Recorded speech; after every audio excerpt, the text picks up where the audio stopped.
Hello and welcome to A Celtic World, the YouTube channel and podcast by Celtic fans all over the world for Celtic fans all over this great big world. From Milngavie to Motherwell, Croy to Christmas Island. Wherever you happen to be watching from, you're very much part of A Celtic World. And who's on today's special St. Stephen's Day lineup, I hear you ask? We are joined, as often is the case on Thursdays, by Paul in Perth. What up? How you doing, Gav? Yeah, no, it's nice to be here.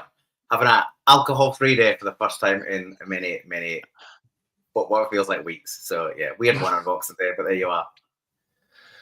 And it may be Stephen's Day, but we're joined by two Davids.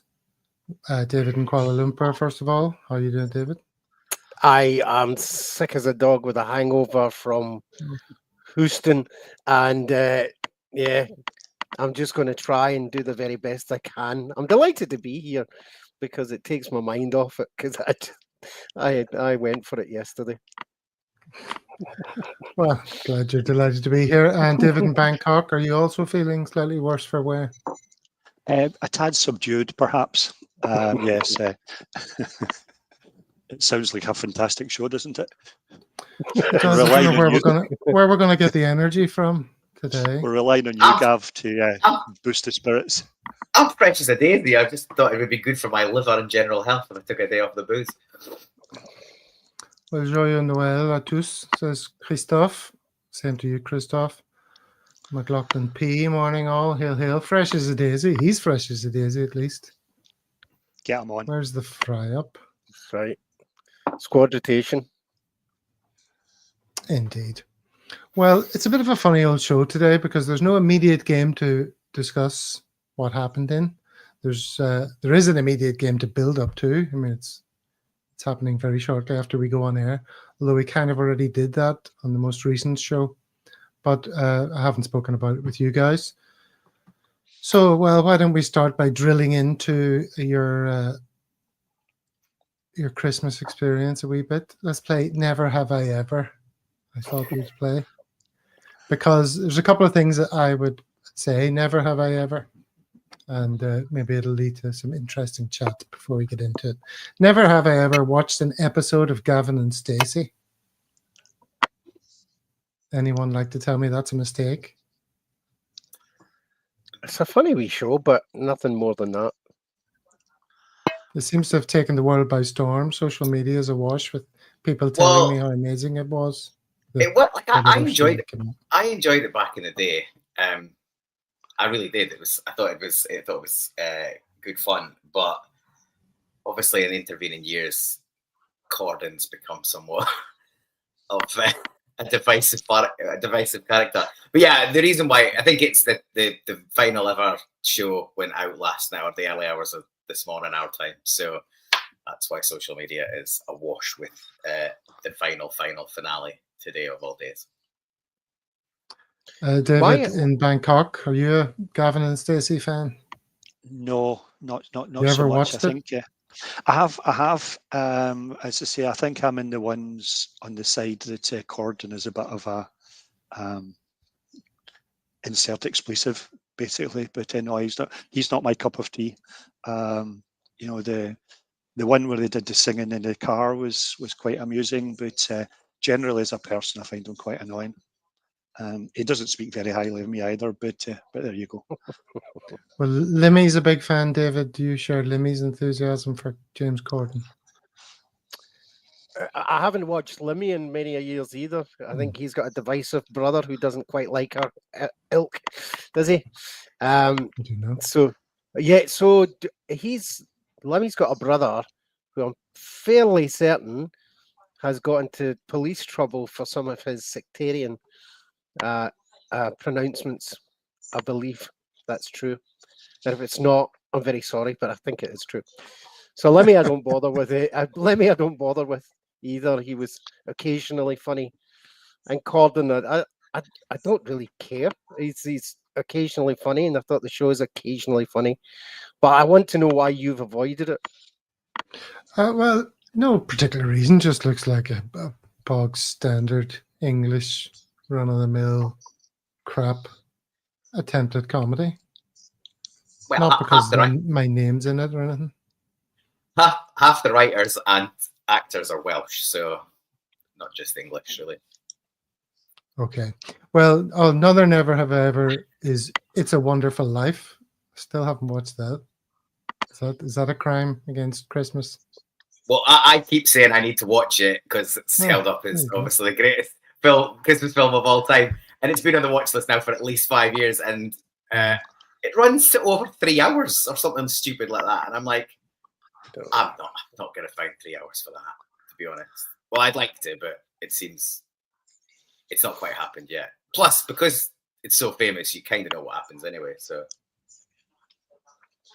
Yeah, I'm not sure I do know what happens. I think there's some time travel or something, or alternative realities presented to him. Isn't that right? Yeah, I think he basically gets he ends up appreciating. Yeah, he's miserable about his life. He sort of gets shown what would have happened, what would be the case if he wasn't around, and then he appreciates his place in the world. Is pretty much, I think, the gist, which has been ripped off a million times since. Mm-hmm. Well, bring it back to Celtic. Did you see all the players getting asked about their favourite Christmas movies? Did you see their responses? No, I didn't. Miss that. What were they? Rogers said The Wizard of Oz, in typical old school, middle of the road style. Christmas movie. Christmas? Well, it's often always on at Christmas, it was isn't it? Always on every single year when I was a boy. It's not, Wizard of Oz was it's on at that time. It's not it's not a Christmas movie. Most of them said this, which I hadn't seen until the other day, but then I did watch it with my son and we both cried our eyes out. It was great. Have you all seen Elf? Elf's tremendous. I have. Yeah, that's very good. I've got a controversial one for you. Will Farrell he's not funny. He's generally often unfunny. He's in that gang of unfunny people, but sometimes he is funny. Okay. He's not what do you call that guy who's always unfunny and everyone thinks he's funny and he's done a million movies. Kevin Hart, he's always unfunny, just loud. He's a shouter. I hate that. The Happy Gilmore guy. That's the one I was thinking of. Yeah, Adam Sandler. Yeah. Come Absolutely. on, Happy Gilmore's a classic. Well, everything he's ever done has been. Well, he's actually done a few serious movies in recent years that are really pretty good. There's a basketball one which I can't remember what it's called, but it's really good.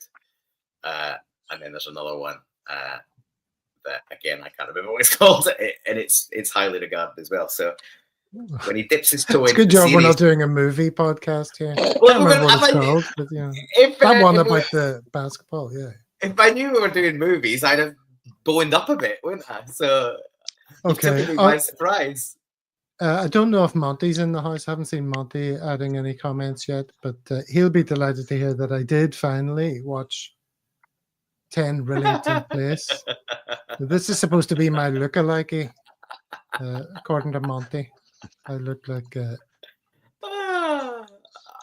Dickie Attenborough with a swimming cap on to make him look bald, and he plays a complete psycho, real twisted guy. It's great film. I actually watched it last night. Not very Christmassy. Shall we move it on? Have we had enough of this? Shall we talk about what we're all here to talk about? This is just padding, isn't it? We've got less stuff to talk about than usual. Yeah, let's crack on. It is. And what's also unusual, takes us on nicely to these comments by Rogers. There's no winter break this year, and that's what I loved about Scottish football. It used to be amazing to have that break. It's still amazing here, but we don't have that rest period now. Why is there no winter break? Because of the Champions League? No, it can't be that. Why is there no winter break? Must be fixtures, but I'm not 100% sure be exactly what's going on. I thought somebody would know the answer. Anyone in comments?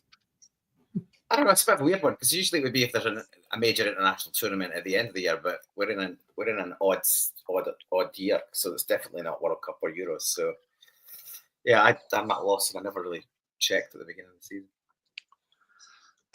season. Just remind me? Sorry, is that a recent thing that there's no winter break? I'm trying to cast my mind back to when. This is the first season in ages we've not had a winter break. Yeah, okay. like when the World Cup was in Qatar, we pulled it forward and we had a long break for about 6 weeks to cover the World Cup. But every other year, it's 2 or 3 weeks in January. Anyone else picking up background noise from someone?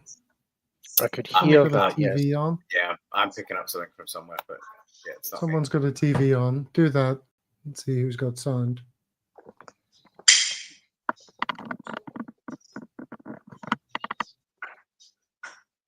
Well, I've got my background noise on, reduced for everyone.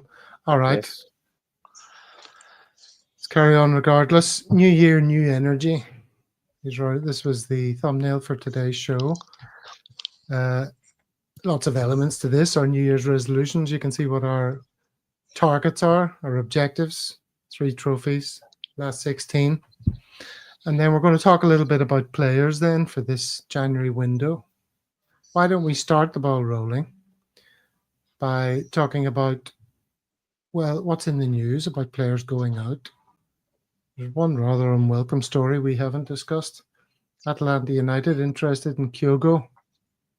81 goals and 18 assists in 156 games in the shirt of the Scottish club. Very good numbers.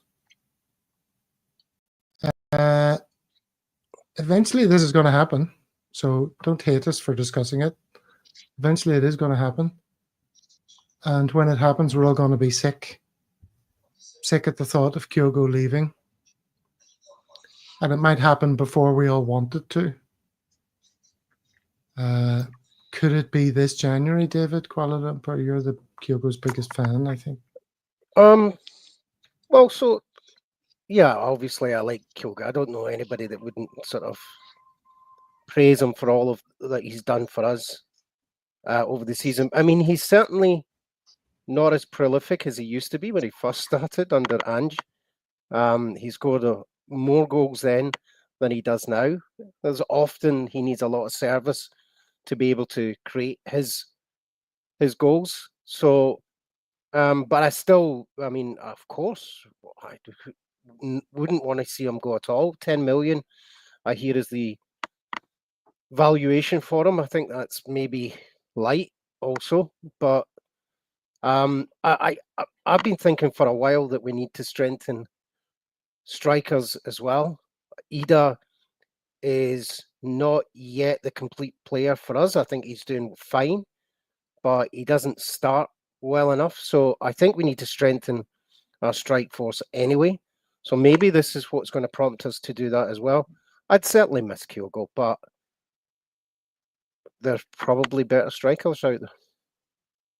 Yeah, I mean, presumably it can only be considered even remotely possible if it's one out, one in. Paul? Correct. Yeah, yeah, of course. Obviously, Kenny's coming back, so maybe that's the one out, one in that we're looking at. I'm joking. Obviously, we can't do that. I agree with this comment. I can't see him. I can't see him going in January. He signed a new 4-year deal before the season started, so he's 3.5 years of that left.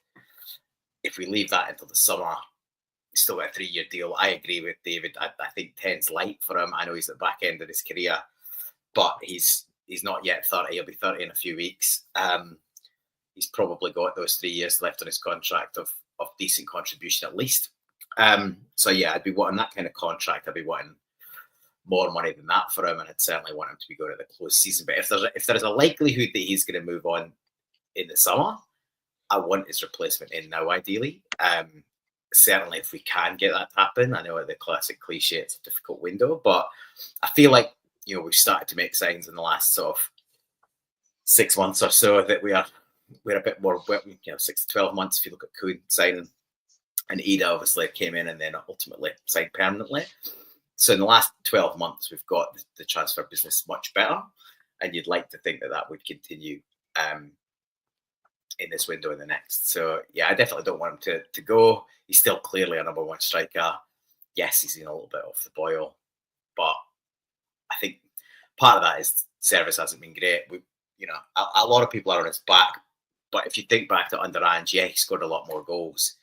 he also got a lot more chances. He missed quite a lot as well. You usually need 4 or 5 chances to score 2 or 3. So now he's down to 1 or 2 chances a game and he's missing some. So I would argue that his ratio hasn't really changed. He's just getting less chances than he got under the previous manager. So that's up to the manager and the attacking players to create more chances, and ultimately he'll tuck a few more away. But I think this is a little bit of, I'm sure there's interest, but I don't think that, it's not like we need the 10 million, right? So I can't see how this would happen unless there's somebody,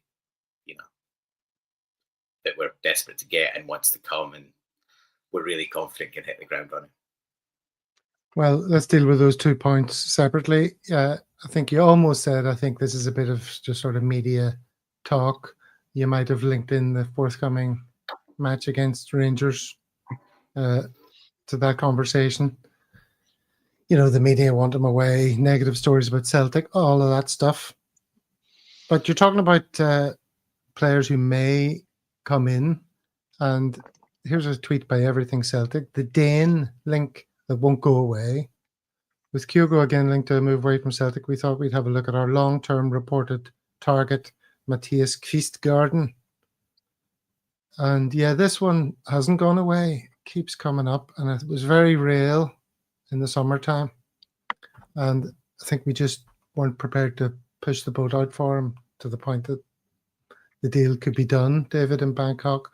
But his form certainly hasn't dipped, and if we're still interested, do you think, would you put it past Brendan to go out and do something box office in January and sign a third quality striker, perhaps in preparation for Kyogo leaving at the end of the year? I think box office in January is pretty difficult. I think we do need people. Kvistgaarden is someone that we've been looking at for, as you say, for at least a year. I think he got an injury last year that kind of put a bit of a kibosh on it, but he seems to have come back and he's firing on all cylinders. The Kyogo thing for me is I wouldn't take 10 million. Atalanta, I think they offered 10 million for O'Reilly, so I don't think this is something that I would really take seriously at all. Again, I think, as you mentioned already, that we're coming up to the Huns game, so they're looking to unsettle a few of our players. Kvistgaarden is someone who would be good, but maybe not box office, but he would certainly be a great addition immediately to the first team. I just get the feeling that a Brendan type player in Brendan's team could be a massive eye-opener. And we all know deep down that Kyogo's not really a Brendan-type player. He was an amazing tip of the spear under Ange, and he's got loads of amazing qualities, but you just kind of feel like, Brendan has a wee asterisk beside Kyogo's name a bit. Do you feel that? I feel that. Does everybody sort of have that feeling? Yeah. Yeah. The way in which he played him when he first came in as well, sort of that denial of service that Paul was saying, the number of chances that it needs to be able to get that ratio up, etc.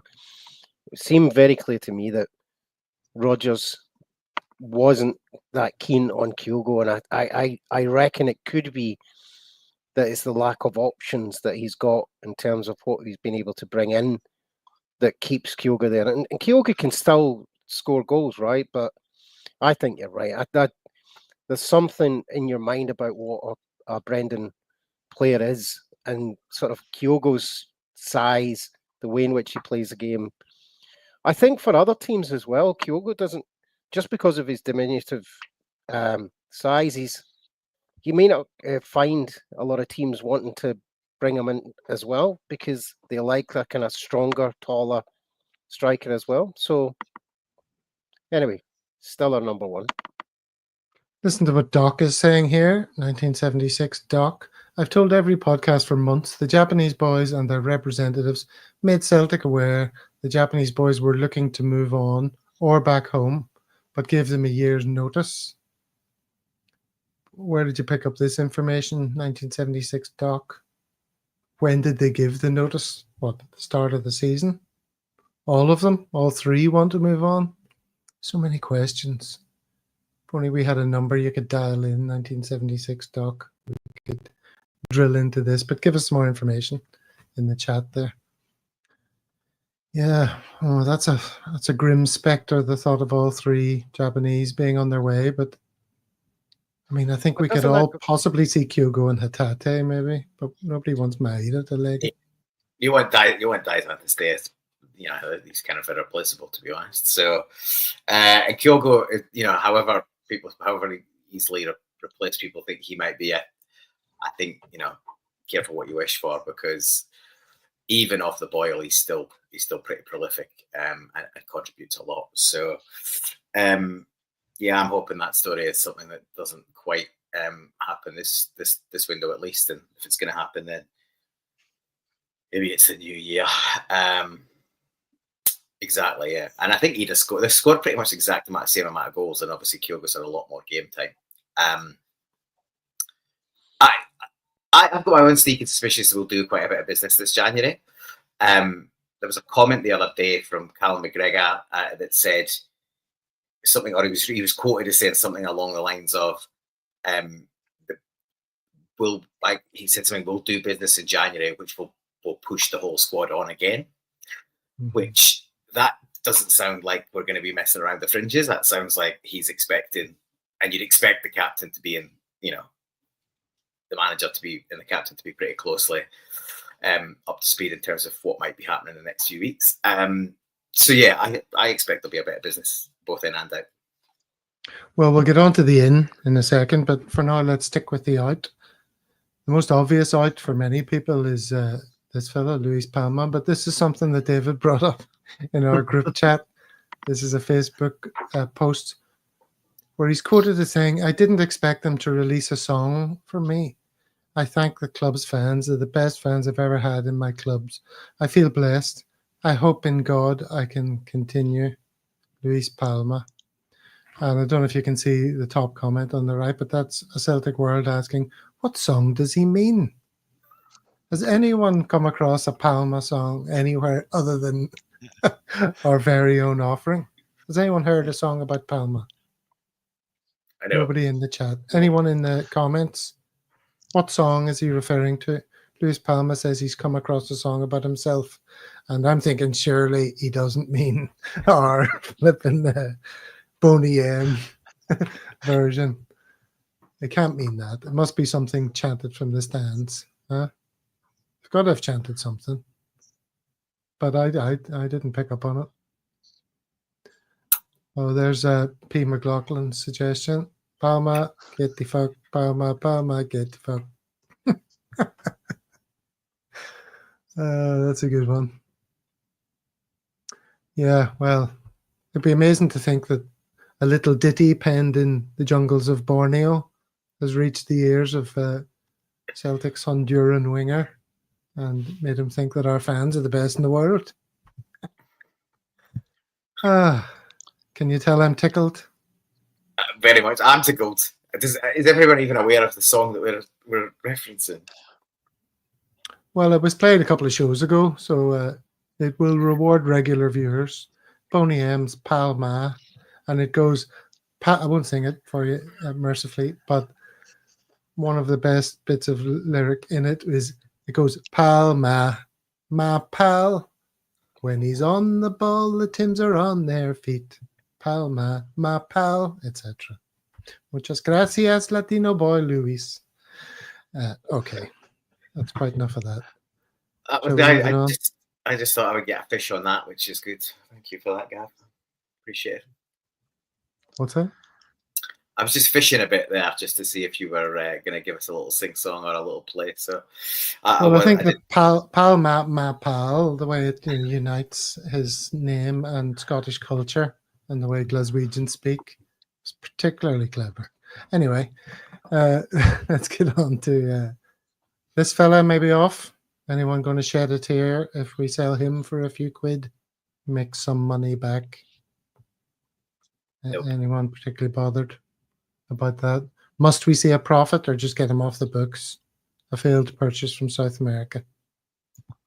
Profit would be nice given how well he's done over in the Brazilian league, but if we can break even on that one and walk away, then I think that's more than most people expected given the performances he had for us. So Yeah, I believe that International have made a kind of take it or leave it offer. If you believe the press, no quotes on how much that offer is for. Palma, I think, are interested as well. Again, on the same report. So how much of that's true, we wait and see. But he's definitely been a hit there, and obviously his style of football is suited the Brazilian league. So I think it's a good move for all parties if he ends up over in that league, and hopefully we can get a bit of coin for it. Mm-hmm. Okay, so talking of players in then, David Bangkok, let's get your views on this. Balikwisha's much talked about left winger. I think he can maybe play centrally as well, possibly even on the right. But someone making a point here, FPL regret. We will need someone to cover Balikwisha. Loves an injury. Look at all these injuries he's had, 23, 24, blah, blah, blah. Hamstring, muscle, torn thigh muscle. Games missed, 10, 14, 10, 19. That's not very encouraging, is it, David? I just can't. Every time I see that guy's name now, I just remember what he was called in last week's episode. So, sort of the bollock washer. But yeah, so for me, I wouldn't be too disappointed not to see him join us, to be honest. I think we've got other more injury-prone people that we could probably bring back that we might talk about shortly. Well, why don't you talk about that right now? Well, Kieran Tierney would take him back in a heartbeat. I think for me, I know that our other David in Kuala Lumpur is maybe not so keen, but for me, it's an absolute no-brainer. If we get upwards of 3 or 4 million for a Brazilian boy or Argentinian boy, we get Tierney for nothing. It's an absolute no-brainer. Probably pay 15, 20 games this season. He doesn't have to play all of the games. We have to take it. Absolutely have to. And I think he would improve us immensely. You imagine having Tierney and Maeda on one side and Johnston and Kuhn on the other. I mean, it's a. You could imagine it. You could imagine it for a few games a season, but what we do in the rest of the time. I've said this before. If you sign Kieran Tierney, you sign 2 left backs, because Greg Taylor is definitely not playing second fiddle for him, so he's off. And he'll only play 20 games a season if you're lucky. So who's playing the other 30, 35, 40 games? I've heard a lot of arguments to say this is a no-brainer, and David said it again, and I know Steve's massively into it. It's only a no-brainer if he comes for nearly no wages, or some sort of pay-as-you-play deal. He's on over 100 grand at Arsenal, so a week. So he's either going to drop to 15, 20, and then play half the season probably, or if he wants to come and be one of the highest paid players, it's another James McCarthy as far as I'm concerned. It's a backballed over ground, because he's a player that we should have had years ago, or he's a player we're signing for what happened once upon a time. I love Kieran Tierney at his peak. I've said it before, I'll say it again. We ruined that player. We overplayed him as a kid. We pumped him full of cortisol. We never allowed him to get recovered from injuries. And the knock-on effect of that is he's had injury after injury through his career, and he's averaging 25, 30 games a season for the last 5 years at Arsenal and Sociedad. So if he's coming as pay-as-you-play and no fee, absolutely agree with you. It's a no-brainer. He'll be great for the dressing room, and he'll play a few games a season, and he'll be good for whoever else is there, presumably a younger player that he's mentoring. But if we're going to make him one of our highest-paid players, not for me. To compare him with McCarthy is quite, I have to say, is quite bizarre. I mean, McCarthy. Well, there would be 2 players on high wages past their peak. No, but I mean, I get that. But I mean, before his injuries, arguably Tierney was one of the best left backs in Europe. McCarthy at his peak was a journeyman English Premiership player. I think that for if we get sort of 25 games, and I think also if we get Tierney on a free, then you're looking at some sort of signing on fee. So you get him a signing on fee plus sort of 25, 30 grand. Doesn't affect the the wage structure. I would take him in a second. I would have him playing on the Huns game on the second, to be honest. Assuming he's fit. Wow.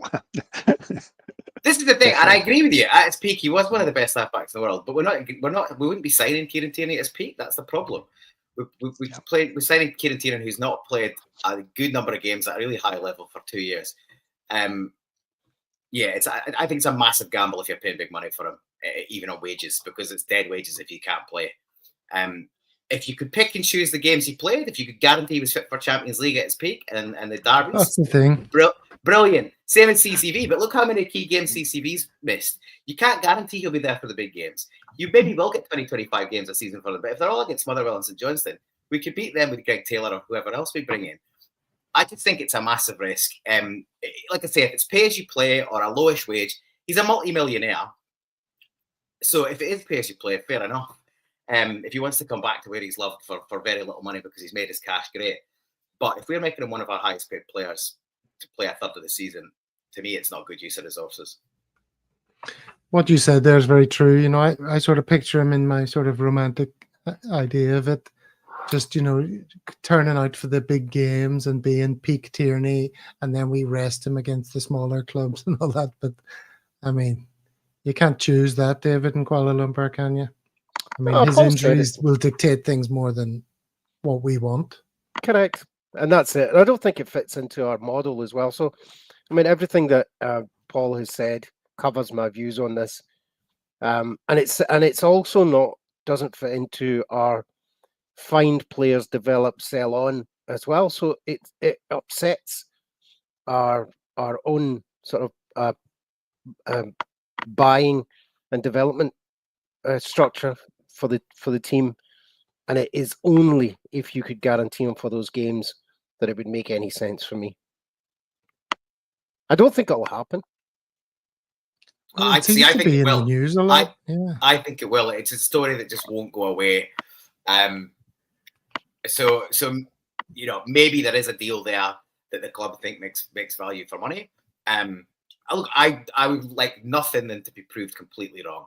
For him to somehow have, you know, a return to form and be injury free and get 2 or 3 great years out of him, take him up to age 30, and then he plays a lesser role and he's a sort of senior figure in the squad and a mentor.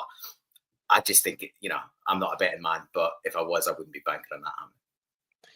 But this story has been, I mean, it's not just this season. It's been around consistently, hasn't it? Bring him back, and people have been pushing that story for the longest time. I would find it very difficult to get anything concrete into whether or not this was just another round of the same story that we hear. Same with Jota. I mean, no, this one smells different. I've always dismissed it before, but for some reason, I think it's.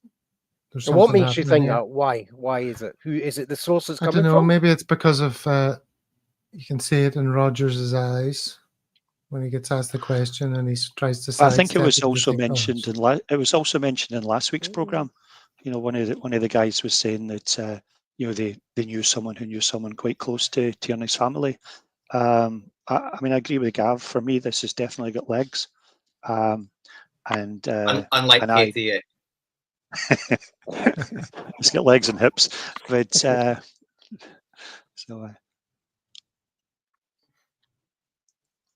Okay.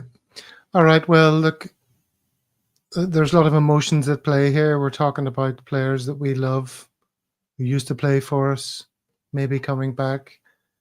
Players that we love who we don't want to see go.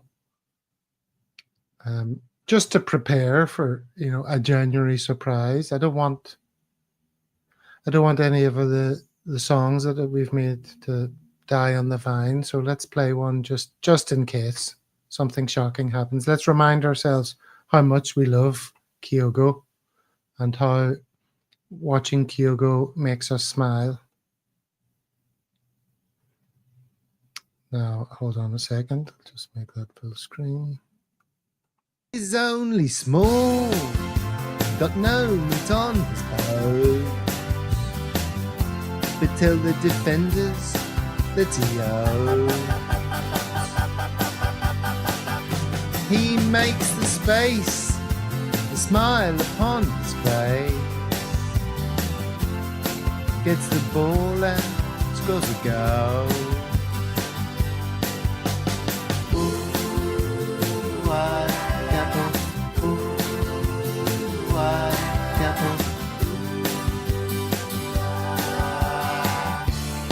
Watching Kyogo makes me smile.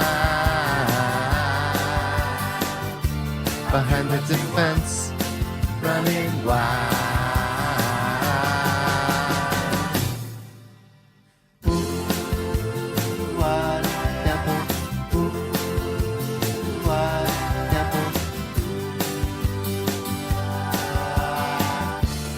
Watching Kyogo makes me smile.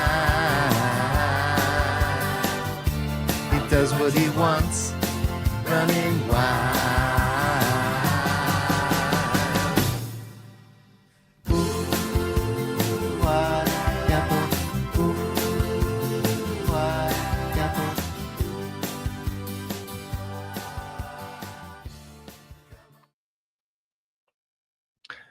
There you go. Now, David in Bangkok, you're one of our more recent contributors, and it's all new to you, all this Celtic karaoke stuff. So you must be loving it, watching these with fresh eyes.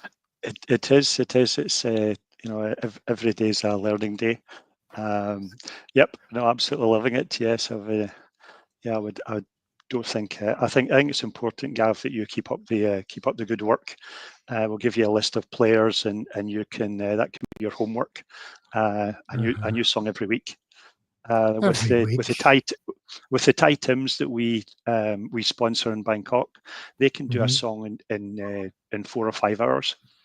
When the Olympics were on and one of the Thai competitors had won a medal, by the time with the time difference, the next morning the Thai Tims already had a song complete. Yeah. So Gav, so there you are. Did they find the karaoke version, sing over the top of it, alter the audio quite a lot, find visuals, put it all together? Or did they just sing along to a strumming guitar? And get it in front of Palma? God damn it. Make it sound like it's 5 minutes work. Definitely. You were knocking out close to a song a week in the first few months of the show. Never. That's an old one, Brown Warrior. It's not about the vocals improving. It's about choosing the right songs that are easy to sing. That's what it's all about. That would have been kind of your era, David, in Bangkok, that song, the original. Thank you very much. I'm not quite as old as I look. I think when I'm less older than me. I think when I'm less hungover, I tend to look a bit younger. But no, it's the original was a cracking song. At least I knew the original song this time. Yes. I needed a bit of prompting after the Boney M Classic last week. Mm-hmm. Who was the original of that? Steve Harley and the Cockney Rebel. Mm-hmm. Thank you. Very good. He died not long ago, didn't he? Steve Harley. Yeah, March. Ah, dear. Well, there you go. All right. So. Oh, God, just FYI, his era, it's 1975.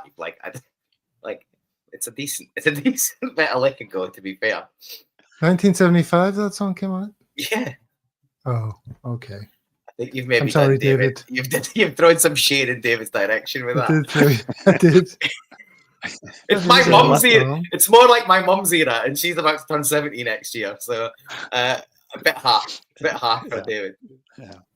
No, I think last week it was Monty was getting the jip, and this week it's my turn. So that'll be somebody else next week. Don't worry. It's probably Monty's era. I think he was turning 70, wasn't it? No, Monty's 51.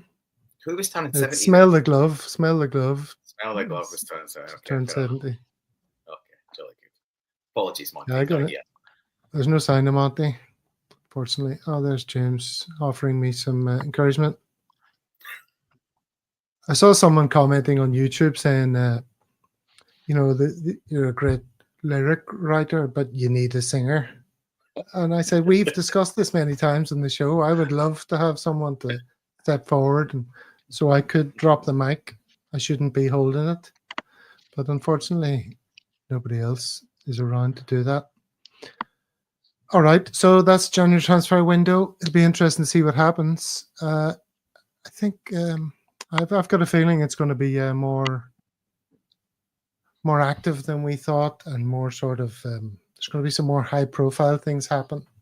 It's not just about clearing out some deadwood, bringing in some backups. as you said, Paul, referencing what the captain said, I think there might be something more going on than that. All right, well, let's move on the conversation then to, well, not the January window, but the league. The league, basically, and whether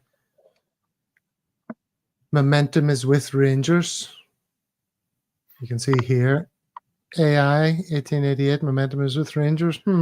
Well ahead in the league. First domestic trophy. Okay, laughy face emoji.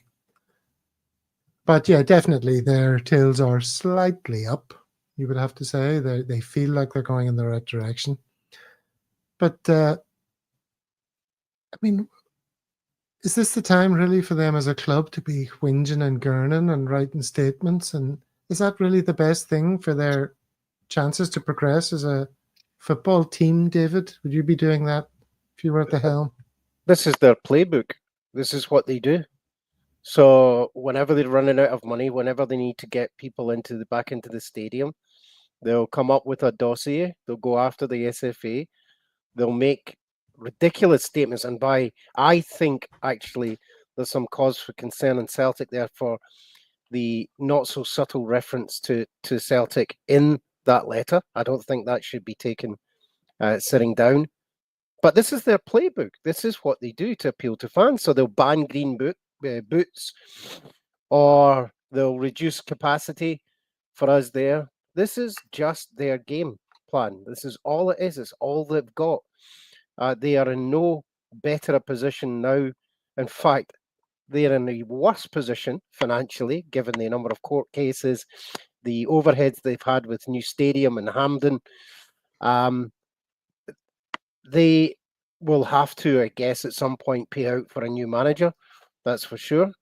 New chairmen and CEOs don't come cheap, regardless if they were interims wherever they were before.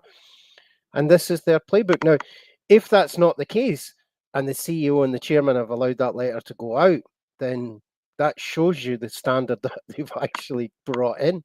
I think that one might have been pushed through. They've been in this position before with their comms people having to retract stuff. So, no, this is... They should not be doing this, but this is what they will do. Yeah.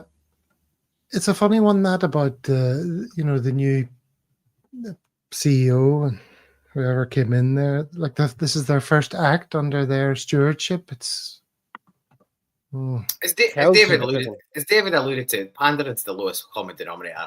That's literally to get people on side early doors. It's as basic as it gets, and the SFA should have a right crack at them, because they've dressed it up in fancy language, but they're effectively having a pop at the SFA and about the impartiality of their employees. So, it's standard for them lot, and dragging us into the team that got had the advantage getting appointed to that fixture, and obviously they're going after the guy Connor for obvious reasons. So that's it. I'm happy enough with it. It just shows that there's meet the new boss, same as the old boss. Like, there's no progression, there's no more professionalism. It's the same shit, different day. And if they continue to pander that base sort of supporter group that they've got, then they'll never really push on to another level. So bring on. And the only thing that I've read beyond that sort of, and this is also, smoke and distraction, because the only other thing of meaningful story I've read on Rangers in recent days is that they're probably going to have to sell players to trim the wage bill again. So distraction, as far as I'm concerned, and obviously there's a big game coming around. It's also pressure. It's also pressure on generally on the SFA and refs ahead of the next big game on the 2nd. Well, let's look through a few tweets here to sort of guide this part of the conversation. Hunsmacker. This is on Blue Sky. Rangers asterisk want their fans to see all their statements except the bank one. Kevin Barry says, another example of the sectarian culture that underpins Scotland's newest club. They aren't focusing on the ref, assistant ref, or VAR. They're focusing on Frank Connor, the guy with the least authority of the four.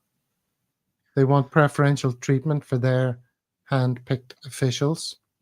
Any journalist, says Honukio, worth their salt, will be asking Rangers why Alan Muir is not being targeted by Rangers, but exclusively an assistant VAR official. We all heard the audio. Both were saying the same thing. Who has the balls to go after Rangers? And speaking of journalists, so this Frank O'Connor thing is deliberate. Did you see this? This is on this Daily Record hotline. One of the people to start calling him Frank O'Connor, just inserting an O apostrophe for no apparent reason. Wonder why that could be. And as somebody mentions in the comments there, McLaughlin P's asking about how come Clement has not been charged. Brendan got a ban for simply using the word incompetent in relation to a ref.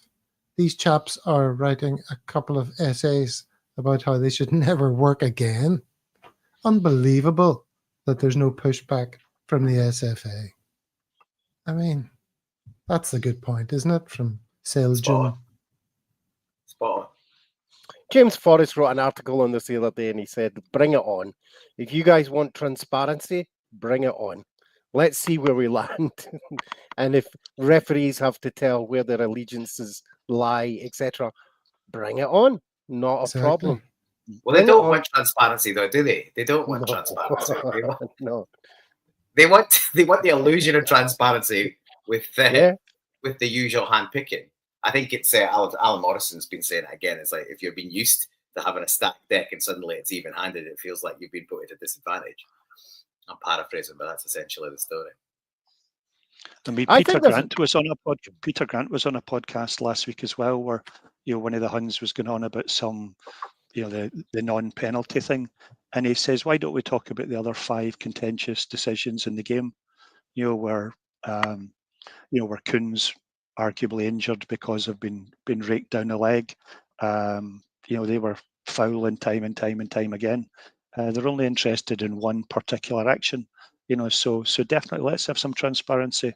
Let's have a closer look at that game and see how many of the decisions could be justified. Definitely.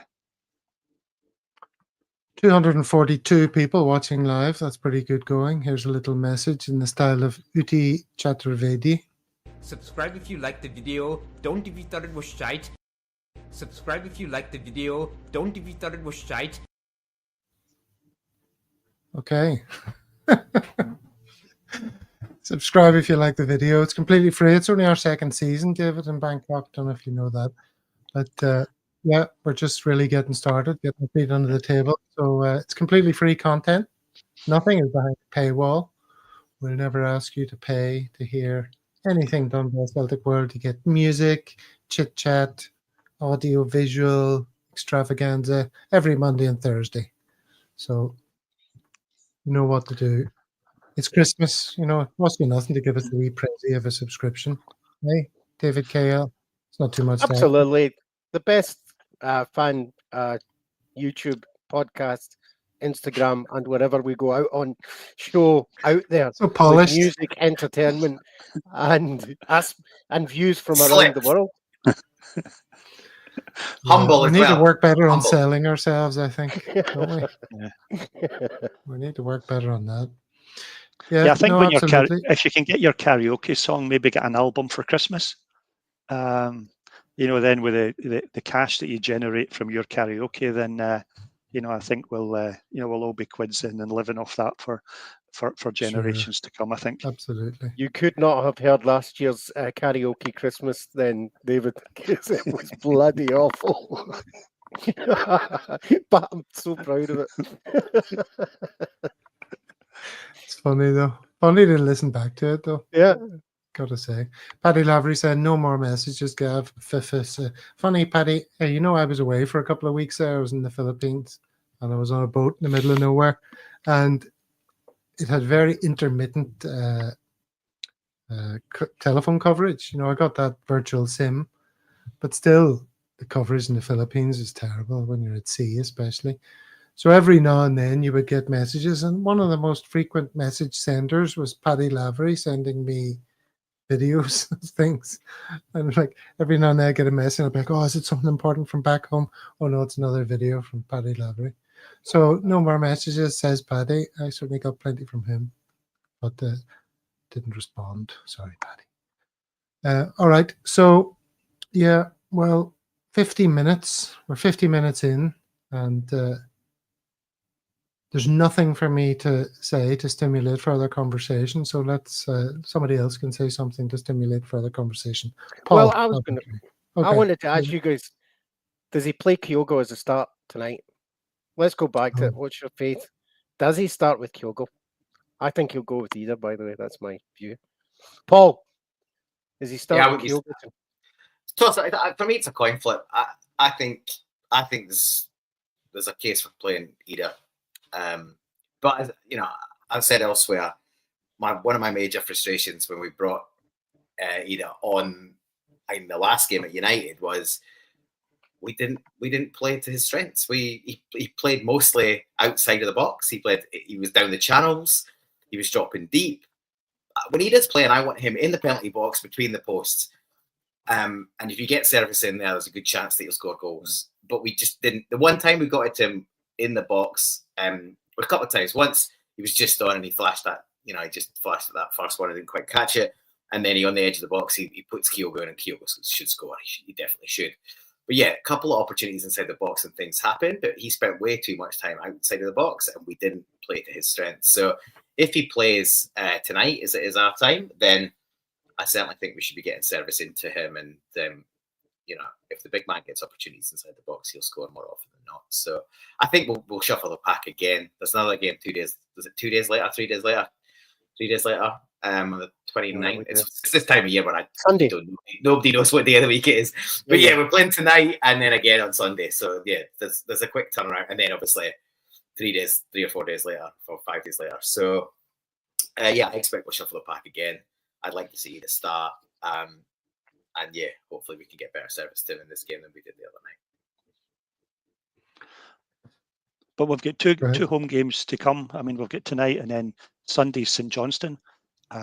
We don't take anyone for granted, but really we should be battering them with whatever team that we put out. I mean, they're in a terrible run of form. St Johnstone maybe, but I think the Motherwell game will be hard. I think and both games. Both games can be tricky. It's that time of year. If teams just sit in and we don't get an early goal, there's a propensity for another 0-0, like we saw the other night. So, it's one of those. At home, we should beat teams, but we've got injuries, illness. It doesn't seem to be clear who's all definitely going to be available. Has anyone heard any team news of note? No. So there was a video of the training yesterday, and it looked like most of the first team regulars were training. So so it looks like hopefully Kuhn is back. I mean, for me, he's the most important out of the lot of them, because the idea of having Yang or Palma, down the right hand side is, I think that's more likely to end up in the 0-0 than anything else. But I think I'm hoping certainly that Kuhn is at least going to be back. You want him to have some game time before Ibrox, but you also don't want to. If he's not quite there for this one, I'd leave him out and hope that he's got a bit closer to fitness for the St Johnstone game. How much of these next two games is about figuring out the squad for the Mordor game? For me, it's just about winning games. Yeah, it's as simple as that. Yeah. And it's a massive cliche, but Rodgers always says it, and it's for the right reasons, because we're only concentrating this game because you need the 3 points. Rangers game will take care of itself. I've got no concerns about going to Ibrox. Yes, we'll be in mixed form, but we will pick ourselves up and we will be bang up for that game. And we've got a bit of a point to prove. We didn't play our best the other night against them, but we still won, prevailed. There's obviously all this noise going around. I think you'll see a better performance from Celtic in that game. Yeah, occasionally I admit to watching a bit of Rangers YouTube channel stuff, and the more intelligent one of those, there's one of them that's reasonably intelligent. I mean, it's still Rangers, obviously, but I mean, they don't talk absolute pish all the time. Occasionally they'll say something accurate, and they're looking at these next few games as, they're going to know after these next 3 whether this Clement sort of rebirth is exactly that, or just a stay of execution. Now, if we go into this game still 9 points ahead, it's 9 at the moment, isn't it? If we go into the game against them 9 points ahead, and say we were to lose that, then it's 6 points, and suddenly it's looks like a title fight is on again, and then they'll be all excited. Can't imagine them beating us, really. It's hard to imagine. It's become hard to imagine, hasn't it? Well, they've got to get away. You know, the law of averages says they'll win one eventually, but you kind of hope it's a dead rubber at the end of the season after the league's already won. The thing is, I think they might drop points today against St Mirren. So that's a big, like, where we are after this round of fixtures will be interesting. You know, they got themselves very excited when we dropped a couple of points at United, but we will drop points over the course of the season. It wasn't a loss. Still 9 points clear. I think 21 goal difference better off than them as well. It's basically another point right there. So call it 10. Yeah, I've got no real concerns about them. I think we'll be at least the same position as we are now, if not better, by the time we play them. It makes it a must-win game for them, which means they have to come out and have a proper crack. It'll suit us. So we'll see. I'm excited. I don't think we will play as badly as we did the other night. You think we're going to be double-digit points ahead of them after we play them? At least 9. I don't see it being worse. Yeah, I don't see it being. Well, I think the worst we'll get it. I don't think we'll lose ground on them in the 2 games beforehand, and I don't think we'll lose at Ibrox. I think worst case scenario we'll get a draw out of there, so we walk away at least the same points. Or if they drop points to St Mirren and we can keep winning, then yeah, we're at least 9 points clear after that. They don't like playing in front of their own fans, and their own fans don't like them very much either. They've got an opportunity here. Well, their fans don't like them. So they've had a hell of a time from. I agree with Paul. I think we'll go there and we'll get a win. Definitely. Well, I don't think it's definite, but I'd like to think we go in, as Paul says, at least 9 points ahead. And if we go in any more than that, if we go in like 11 points ahead or something, it's a good cushion. Even if something bad were to happen, wouldn't be the end of the world. But yeah, we've got to deal with this game tonight. It kicks off. What time is it now? It kicks off in. It's 11 p.m. 4.5 hours. 11 p.m. 10 Bangkok. And 11 for the rest of us on this. And of course, there's a drink along. Dano mentioned earlier. Yeah, Dano. You talk. I'll look for that comment. Yeah, I was just going to say I'll have to be squeezing a nap in because I nearly fell asleep in front of the TV twice already today. So it's all this Christmas food is finally catching up with me. I spent most of the last few days either half cut or completely full or somewhere along in between. So yeah, I might need a little nap before 11 p.m. kickoff local time. I wonder is anybody else delighted that Christmas is coming to an end this year? I haven't had the best one, I have to say. It's been quite poor. I have to say, I'm glad it's over. I'm always glad it's over. Always. It's barely over. It's barely over. Like, it just rolled on through to Hogmanay, doesn't it? Is your shirt a Christmas shirt, Gav? No, it's just I'm full of the festive spirit all year long. Right. So that's why. So full of it, you just said you're glad it's over. Yes, I know. No, I do like Christmas. Just this year was a bit naff for multiple reasons, which I won't go into. But all right, well, look, the game's kicking off very shortly. When we come back on Monday. When's the next game after that? Sunday. Tonight and then Sunday. So yeah, there'll be a game. Oh my God! So we'll be catching up on 2 games. Yep. Oh wow, that's exciting. All right, there'll be plenty to talk about on Monday, so less need for fillers. And I can't believe Monty wasn't here for him to hear that I watched 10 Rillington Place. That's disappointing. Anyway, let's end on filler talk as well, in the way we started. Thank you very much, everyone in the chat, for all your comments as always. Good to see you. Paddy Lavery thinks I wasn't answering his calls because he went to St. Gabriel's as opposed to St. Malachy's.